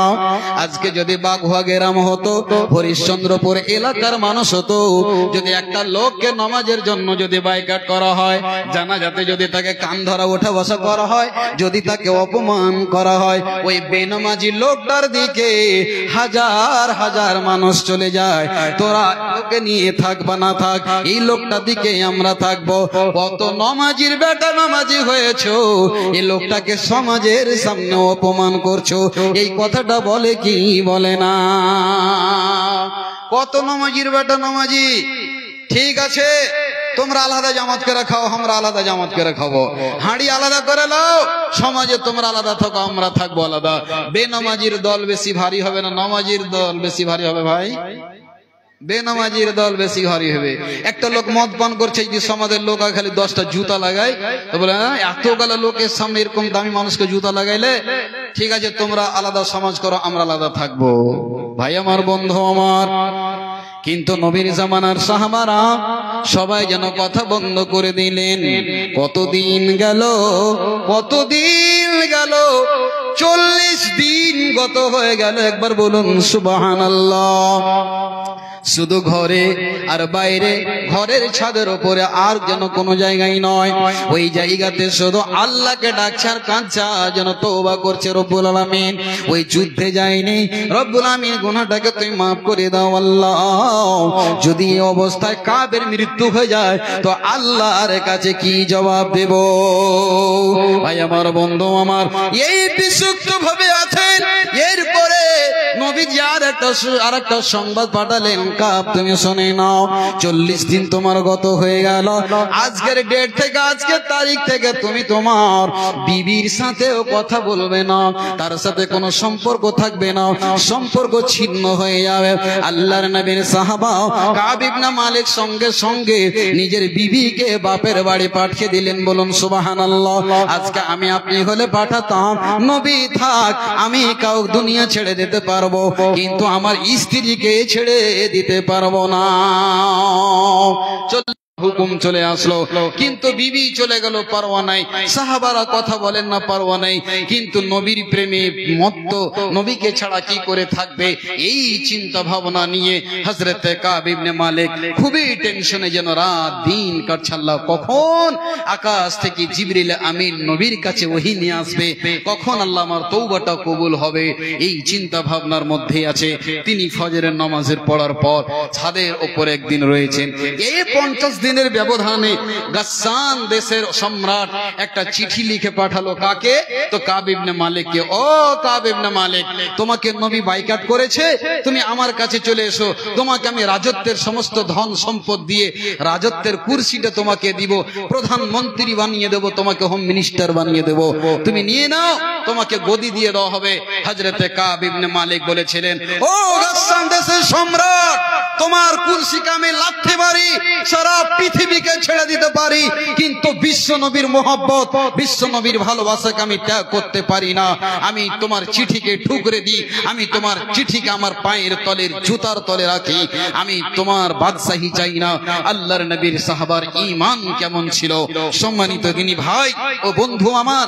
এই করতে করতে একদিন ফজরের নামাজ পর ছাদের উপরে মন মারা হয়ে, আমরা আপনারা যেমন ছাদের উপরে ঘোরাফেরা করি সকালে ফজরের নামাজ পর, হঠাৎ করে যেন একটা ঘোড়ার উপরে কে যেন সওয়ার হয়ে আছে, আর একটাই শব্দ মুখ থেকে বের হচ্ছে, ইয়া কাব ইবনে মালিক আবশির আবশির ইয়া কাব ইবনে মালিক। ও কাব ইবনে মালিক, তুমি সুসংবাদ নিয়ে নাও, আল্লাহ তাবারক ওয়া তাআলা তোমার তওবা আল্লাহ কবুল করেছেন। বলুন আলহামদুলিল্লাহ। যখন এই সংবাদটা আসা, হযরত কাব ইবনে মালিক সঙ্গে সঙ্গে আল্লাহ জমিনে সাজদায় পড়ে গিয়ে আল্লাহকে বলছেন, মালিক আল্লাহ রে, আমার মতো একজন গুনাহগারের জন্য আল্লাহ তুমি কোরআনে আয়াত নাযিল করেছো। আল্লাহ তাবারক ওয়া তাআলার শুকরিয়া আদায় করার পর যেন এবার মসজিদে নববীর দিকে দৌড়াতে আরম্ভ করেছেন। বিশ্ব নবীজি বসে আছেন মসজিদে নববীতে, যেই নবী কাবের দিকে দেখতেন না, যেই নবী কাবের সালামের জবাব দিতেন না, বিশ্ব নবীজি যখনই কাবকে দেখেছে মুচকি মুচকি হাসে। আল্লাহ রাসূলের চেহারা ছিল 14 তারিখের চাঁদের মতো, যেন চলচল করে ছলছল আঁখিতে আল্লাহর নবী তাকাচ্ছেন কাব ইবনে মালিকের দিকে। আল্লাহর নবী বললেন, ওরে কাব, তুমি সংবাদ নিয়ে নাও, তোমার জন্য সুসংবাদ। আল্লাহ তোমার তওবা কবুল করে নিয়েছে, তোমার তওবা আল্লাহর কাছে গ্রহণ হয়েছে। ও কাব ইবনে মালিক, তুমি আল্লাহর শুকরিয়া করো। আল্লাহ কোরআন আয়াত নাযিল করে দিয়েছে। এই কথা যখনই শোনাও, আল্লাহর নবীকে বললেন, নবী গো, আমার বাড়িতে যত মাল রয়েছে সমস্ত মালগুলোকে আমি আল্লাহ রাস্তায় খুশিতে দান করে দেব। বিশ্ব নবীজি বললেন, ও কাব ইবনে মালিক, ও কাব ইবনে মালিক, আমসিকা আলাইকা, তুমি তোমার সম্পূর্ণ মাল আল্লাহ রাস্তায় খরচ করবে না, তুমি কিছু মাল তোমার পরিবারের জন্য রাখো। হে আমার ভাই, হে আমার মা, হে আমার বোনেরা শোনো। তবে এই ঘটনা থেকে কি বুঝতে পারলেন? আল্লাহ রাব্বুল আলামিন বলছেন, তোমরা সদা সর্বদা সত্য কথা বলবে, মিথ্যার ধারেও যাবে না। আজকে একটা সত্য বলার জন্য কাদের মতো একজন নবীর সাহাবাকে 50 দিন কষ্ট বহন করতে হয়েছে। হে ভাবো, ভেবে দেখো, বসে নিরালয় আজাব কেন রে দুনিয়ায়, শান্তি কেন নাই রে দুনিয়ায়। নামাজ রোজার ধার ধারে না, সত্য কথা কেউ বলে না। নামাজ রোজার ধার ধারে না, সত্য কথা কেউ বলে না। মিথ্যায়া আর চুগলখড়ি করিয়া বেড়াও, আযাব কেন রে দুনিয়ায়, শান্তি কেন নাই রে দুনিয়ায়। হে যুবক, ভেবে দেখো, বসে নিরালয় আযাব কেন রে দুনিয়ায়। ভাই আমার,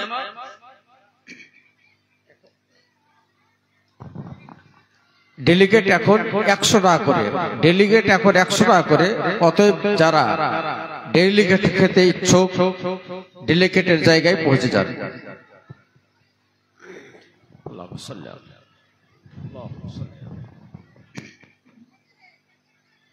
টিকিট সস্তা হয়ে গেল নাকি? টিকিটের রেট যান, যারা খাওয়া দাওয়া করেননি, এটা আপনাদের জন্য অফার। এ ধৈর্য ধরে বসে থাকার এটা অফার। যান, টিকিটের রেট সস্তা করা হয়েছে, যে খাওয়া দাওয়া করতে পারেন।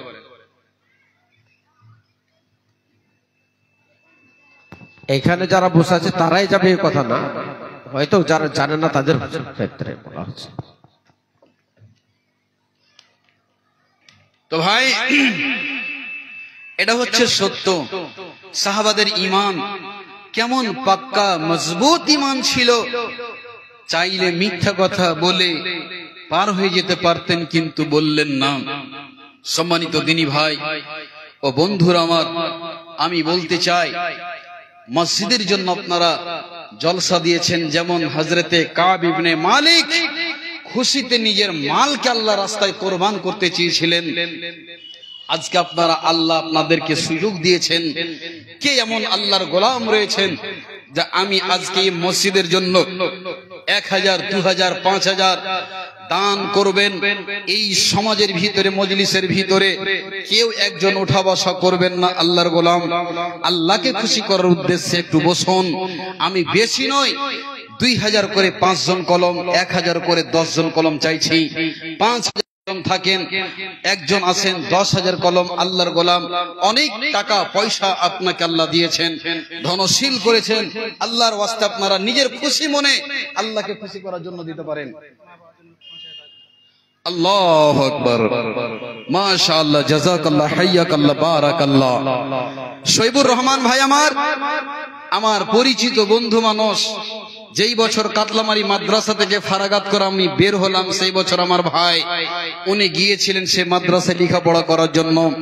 আমি কিন্তু চিনতে পারিনি, দিনী ভাই আমার কিন্তু চিনেছেন। চিনতে এই জন্য পাচ্ছেন যে সোশ্যাল মিডিয়ার যুগ, ইউটিউব, ফেসবুকে আমাদেরকে মানুষ চিনে নিচ্ছে। তো যাই হোক, উনি বললেন যে ভাই, আমি আমার মা বাবার জন্য 5000 টাকা, আমি শৈবুর রহমান ভাইয়ের কাছে ছোট্ট করে একটা আবদার করব। 5000 টাকা দিলেন আব্বার জন্য। ভাই আর 5টি 80,000 টাকা আপনি মায়ের জন্য দিয়ে একটা 10,000 কলম আপনি আল্লাহর ওয়াস্তে দেন, ইনশাআল্লাহ আল্লাহ আপনাকে খুব ভালো রেখেছেন।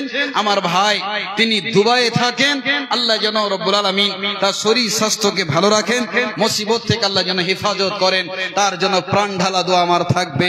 আমার ভাইয়ের কাছে আমার বিনীত অনুরোধ, মায়ের জন্য 5,000, বাবার জন্য 5,000। মা ও বাবা বহু কষ্ট করে আজ মানুষ করে রেখেছেন, লেখাপড়া করিয়ে গেছেন, যার কারণে আজ তাদের অবদানে, তাদের মেহনতে আজ আল্লাহ আপনাকে এত সুন্দর একটা জায়গায় পৌঁছে দিয়েছেন। তো ভাই আলহামদুলিল্লাহ বলুন, আপনি আর 5,000 টাকা আলহামদুলিল্লাহ কবুল করেন। আলহামদুলিল্লাহ, লিল্লাহি তাকবীর।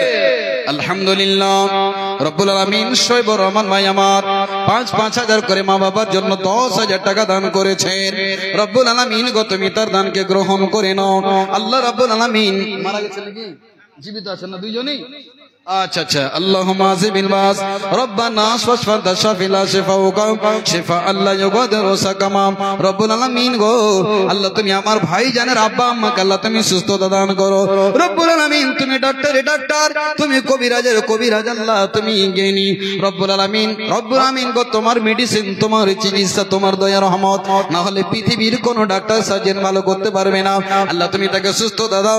আল্লাহ রাব্বুল আলামিন ঈমানের হালাতে জীবিত রাখো এবং ঈমানের হালাত আল্লাহ তুমি মৃত্যুবরণ করায়ো। রব্বানা তাকাব্বাল মিন্না ইন্নাকা আনতাস সামিউল আলিম। আমিন আল্লাহুম্মা আমিন। ভাই আমার মাত্র 5টা মিনিট সময়, আমাকে শ্রদ্ধেয় সভাপতি একটু আগে আমাকে ইঙ্গিত করতেন, তাহলে আমি 10 মিনিট আগে বলতাম। যাই হোক, ভাগ্যে যতটা আছে ততটাই হবে। কে এটা দিলেন?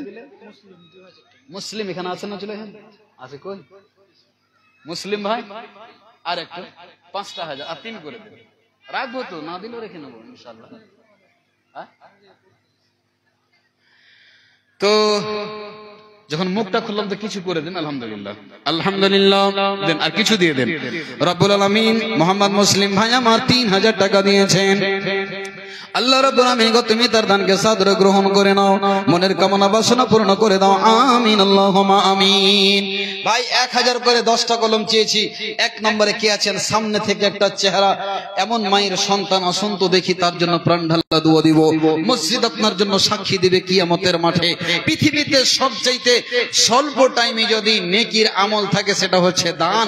নামাজ পড়তে সময় লাগে, রোজা রাখলে সময় লাগে, কিন্তু দান এমন একটা জিনিস, পকেটে হাত ভরলেন না, দিয়ে দিলেন, এটা অল্প টাইমে আপনার নেকি হয়ে যায়। আলহামদুলিল্লাহ রব্বুল আমিন গো তোমার বান্দা একজন যুবক ভাই আমার, তিনি 1,500 টাকা দান করেছেন। রব্বুল আমিন চাইলাম 1,000, তিনি দিলেন 1,500। আল্লাহ তুমি দানকে সাদরে গ্রহণ করে নাও, মনের কামনা বাসনা পূর্ণ করে দাও। রব্বানা তাকাব্বাল মিন্না ইন্নাকা আনতাস সামিউল আলিম। আমিন আল্লাহুম্মা আমিন। চটচট করে আসুন তো ভাই আমার, 1,000 করে মাত্র 10টা কলম চেয়েছি। 5,000 চেয়েছিলাম, 10 দিয়েছেন। একটা 5,000 কলম আপনার হাতে দিবেন না? আল্লাহর ঘরে, আপনাদেরই এই সমাজের আল্লাহর ঘর, সেখানে নামাজ আপনারাই পড়বেন। আল্লাহর অফিস, মসজিদকে জান্নাতের বাগান বলা হয়েছে। ভাই আমার, এর মতো পৃথিবীতে শান্তিময় জায়গা আর পৃথিবীতে নেই। যদি কোনো জায়গায় শান্তি পান তো মসজিদে গিয়ে 2 রাকাত নামাজ পড়ে একটু বসেন, তাসবিহ তাহলিল করেন, আল্লাহ আপনাকে চैन সুকুনের জিন্দেগি দান করবেন। আসুন চটচট করে 1,000 করে আমি 10 জন চেয়েছি। মাশাআল্লাহ, জাযাকাল্লাহ। কে দিলেন এটা? আতাউর রহমান। বাবজি আপনি কিছু দিবেন না? আচ্ছা আচ্ছা, আলহামদুলিল্লাহ। আতাউর রহমান। আল্লাহ কে? নাঈমুল হক। একজন ভাই আমার 1,000 টাকা। আল্লাহ তুমি তাদের প্রতি হয়ে যাও সাকার। রব্বানা তাকাব্বাল মিন্না ইন্নাকা আনতাস সামিউল আলিম। আমিন আল্লাহুম্মা আমিন। চটচট করে আসুন ভাই, বক্তা চলে এসেছেন। আল্লাহর ওয়াস্তে যে যা দেবেন চটচট করে দেন। 1,000, 500, 200, 100 যেই যা থাকবে আপনার আল্লাহর ওয়াস্তে দিয়ে আপনারা শরীক হন। এই সুবর্ণ সুযোগ হাত থেকে ছাড়া করিয়েন না। আজকে সময় পেয়েছেন, কালকে নাও পেতে পারেন। আলহামদুলিল্লাহ। এস দিনের মাতা খালা আমার 1 মন ধান দিয়েছেন। আল্লাহ তুমি এই দানকে সাদরে গ্রহণ করে নাও। রব্বানা তাকাব্বাল মিন্না ইন্নাকা আনতাস সামিউল আলিম। আমিন আল্লাহুম্মা আমিন। আরেকজন বিনামিতে 500 দিল। এই দান কথা তুমি করো গো কবুল। ওগো আল্লাহ দয়াময় পাক রব্বানা ক্ষমা করে দাও আল্লাহ জীবনের গুনাহ। আমিন আল্লাহুম্মা আমিন। চটচট করে আছেন। জামানা মোবাইলে খাইছে, জামানা ফেসবুকে খাইছে, জামানা মোবাইলে খাইছে, জামানা ফেসবুকে খাইছে। অল্প বয়সের ছেলে মেয়ে প্রেমে জড়াইছে জামানো, মোবাইলে খাইছে জামানো, ফেসবুকে খাইছে জামানো, মোবাইলে খাইছে জামানো, মেসেঞ্জারে খাইছে। বিকেল বেলায় বাবা বলে যাস রে কোথায়, সন্তান বলে শোনার মতো সময় যে আর নাই। আরে সন্ধ্যা বেলায় বসে বসে ওরা ফ্রি ফায়ার খেলছে জামানো, মোবাইলে খাইছে জামানো, মেসেঞ্জারে খাইছে জামানো, ফেসবুকে খাইছে জামানো, হোয়াটসঅ্যাপে খাইছে। আরে অল্প বয়সের ছেলে মেয়ে প্রেমে জড়াইছে জামানো, মোবাইলে খাইছে জামানো, ফেসবুকে খাইছে। আলহামদুলিল্লাহ, মহিলাদের তরফ থেকে আল্লাহ 3500 টাকা আল্লাহ দান করেছেন। মাওলা তুমি 35 লক্ষ কোটি আরো বলে কবুল করে নাও। রব্বুল আমিন কেউ 10 20 500 100 করে দান করেছেন। আল্লাহ তুমি সকলের দানকে কবুল করে নাও, আমিন আল্লাহুম্মা আমিন। ভাই এখানে যতগুলো মানুষ এখানে বসে আছেন 100 200 করে টাকা যদি দেন তো অনেক টাকা হয়ে যাবে। আল্লাহর ওয়াস্তে আপনারা একটু দিয়ে দেন, এই সুযোগ ছাড়িয়েন না ভাই। হাজারো হাজার মানুষ নিমিষের ভিতরে চোখের আড়াল হয়ে গেল, বাড়ি ঘর জমি জায়গা সব পড়ে থেকে গেল, খালি হাতে চলে যেতে হবে, এটা দুনিয়ার দস্তুর। এই জন্য ভাই কিছু পরকালের জন্য আখেরাতের জন্য পুঁজিপাতি জমা করে রেখে যান, সঞ্চয় করে যান, খালি হাতে যান না, হাসরের মাঠে আপনাকে পস্তাতে হবে। দিনী ভাই ও বন্ধু আমার, আমি বলেছিলাম 500 200 100 করে একবার আকাশ থেকে যেমন বৃষ্টি বর্ষণ হয় এরকম আপনারা দৃশ্যটা দেখান তো দেখি।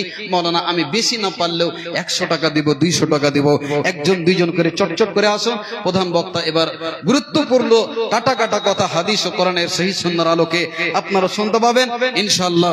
আসুন ভাই, বসে থাকিয়েন না, আমি একজন মেহমান মানুষ, আপনার জন্য দোয়া করে দেব। আলহামদুলিল্লাহ, আর একজন বেনামিতে 200 টাকা, আল্লাহ তুমি সকলে দানকে কবুল করে নাও, মনের কামনা বাসনা পূর্ণ করে দাও। আল্লাহুম্মা সাল্লি আলাইহি, আল্লাহুম্মা বারিক আলাইহি, আমিন আল্লাহুম্মা আমিন। মাগো তোমার মতো আদর মাগো আর পাবো না, তুমি মরে গেলে মাগো আর দেখা পাবো না।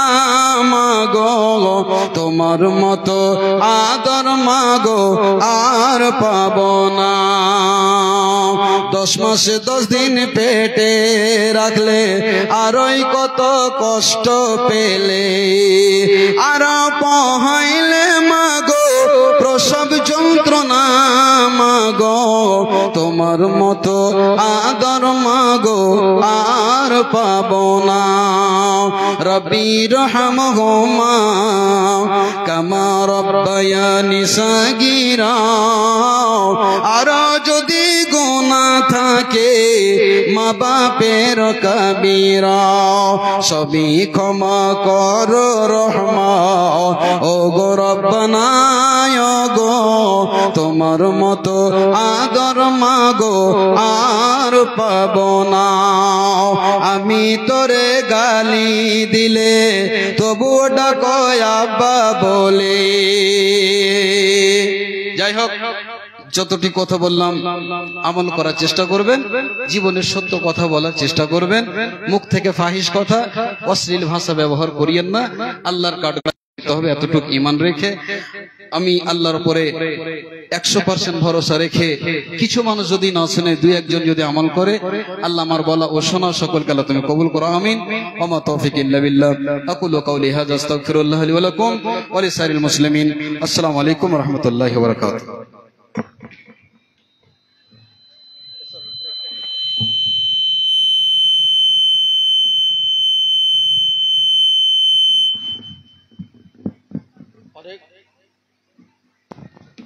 অনেক ধৈর্যের সাথে আপনারা বসে আছেন।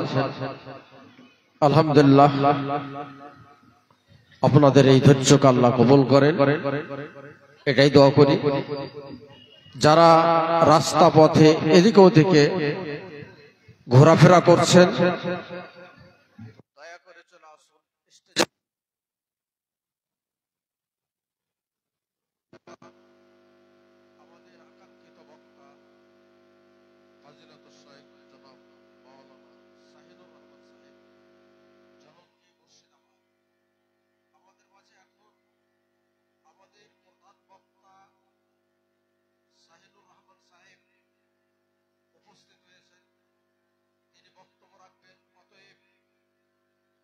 রাস্তাপথের ভাই সকলকে অনুরোধ করছে, যেখানেই থাকুন না কেন আপনারা সবাই স্টেজের সামনে চলে আসুন, বক্তার বক্তব্য থেকে উপকৃত হওয়ার চেষ্টা করুন।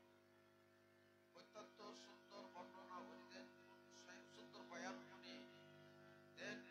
অতএব ওনার এই বয়ান থেকে বঞ্চিত বা মাহরুম না হওয়ার চেষ্টা করুন। সবাই এদিক ওদিক থেকে চলে আসুন, যারা এদিক ওদিকে আছে, যারা যুবকরা এদিক ওদিকে ঘোরাফেরা করছে, দয়া করে চলে আসুন।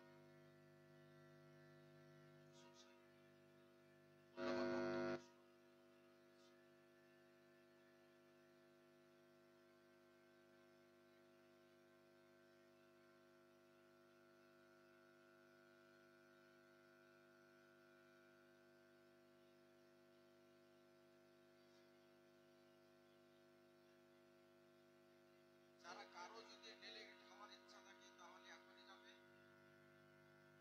কিছুক্ষণের মধ্যেই ডেলিগেট বন্ধ হয়ে যাবে। আমাদের প্রধান বক্তার বক্তব্যই চলবে এখন, এরপরে আর ডেলিগেটের কোনো ব্যবস্থা থাকবে না। দু চারজন কারো যদি খাওয়ার দরকার থাকে তাহলে তাড়াতাড়ি খেয়ে চলে আসুন, আর যারা এদিকে ঘোরাফেরা করছে তারা তাড়াতাড়ি স্টেজের সামনে চলে আসুন।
তত্ত্বাবধান হবে এমন বক্তৃতা দেওয়ার চেষ্টা করব ইনশাআল্লাহ আজিজ। উক্ত বিষয়ে কথা বলার পূর্বে একটি বিশেষ কথা, আর তা হচ্ছে একজন মুমিন অপরজন মুমিনের আয়না স্বরূপ। কথাটি শুনেছেন আপনারা? একটু কথা বলতে অবশ্যই শুনেছেন। একটা আয়নার কাজ হচ্ছে কি, আপনি যখন সামনে গিয়ে দাঁড়াবেন আপনার চেহারার মধ্যে কোথাও কোনো অসুবিধা আছে কিনা এটা আপনাকে ধরিয়ে দেয়, কিন্তু গালাগালি করে না, চিৎকার করে না, ধরিয়ে দেয়। আর যারা দায়ী আল্লাহ, আল্লাহর দ্বীনের জন্য মানুষকে ডাকে আল্লাহর পথে, তাদের দায়িত্ব হচ্ছে যে একজন মানুষ যদি ভুল পথে পরিচালিত হয় তাহলে তাকে শুধরে ঠিক পথে আনা। যে কাজ আল্লাহ সুবহানাহু ওয়া তাআলা সমস্ত নবী রাসূলদেরকে দিয়ে করিয়েছেন এবং তার উত্তরসূরি যারা উলামায়ে দ্বীন, কোরআন এবং সুন্নাহ বলনেওয়ালা, তাদেরকে দিয়ে আল্লাহ সুবহানাহু ওয়া তাআলা করিয়েছেন। তবে আদম আলাইহিস সালাম থেকে শুরু করে মুহাম্মদ সাল্লাল্লাহু আলাইহি সাল্লাম পর্যন্ত যত দ্বীনের দায়ী আল্লাহ পাঠিয়েছেন নবী এবং রাসূল, তাদেরকে কোন জাতি ফুলের মালা দিয়ে বরণ করেনি। মানে জাতি তাদেরকে মেনে নেয়নি। কেন? কারণ হক কথা বললে জাতি তাকে মেনে নেবে না।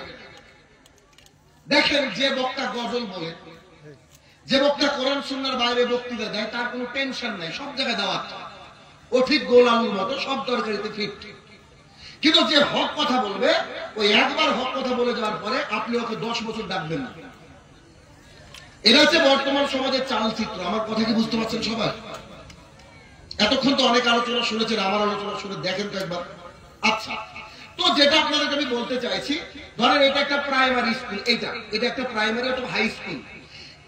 যখন স্কুলে ক্লাস চলছে, তার পাশে যদি কেউ সাউন্ড বক্স বাজায়, এটা কি ভালো কাজ হতে পারে? যদি সাউন্ড বক্স বাজানো হয়, নিশ্চয়ই তাকে ধরে পুলিশে দিবেন, যা আমাদের সন্তানদের পড়ালেখাকে ডিস্টার্ব করছে, ঠিক না? 1 নম্বর।